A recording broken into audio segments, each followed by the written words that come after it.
So I've got one stake in there, and then I've got the tomato, and I'm digging down into the container so that I'm gonna plant the tomato deep. I'm going to plant some of the stem of the tomato so that it'll root out along the stem.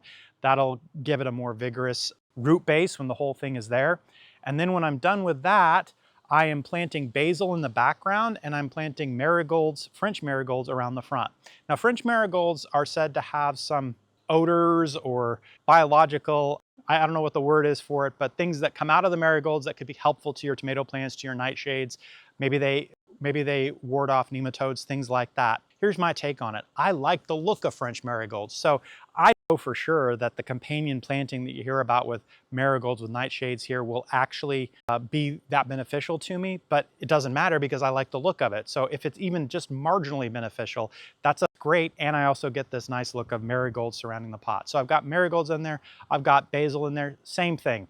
Basil could be a companion planting. I want to have some basil. It's a great place to plant it because the way I'm going to trim the tomatoes, there'll be room for the basil to grow in there.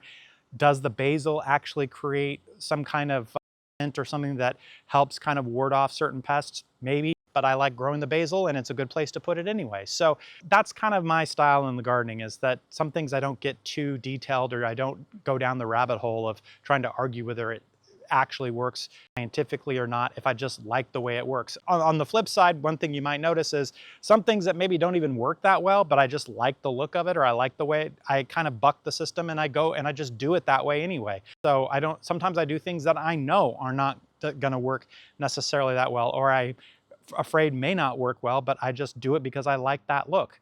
Case in point, my single stakes in the middle. Not sure it's really gonna work for these. All of my tomato plants are indeterminate. These large indeterminate plants that are weighing on it, is that really gonna work in the long run? A good chance that it won't, but I'm gonna go for it because I just like the way that looks. So my garden is not just utility. It's utility, it's aesthetic, it's trying things out, it's doing what I like, or what I hope might work. It's a garden of hoping things might work, even if common sense tells me maybe it doesn't work, but I still might try it anyway.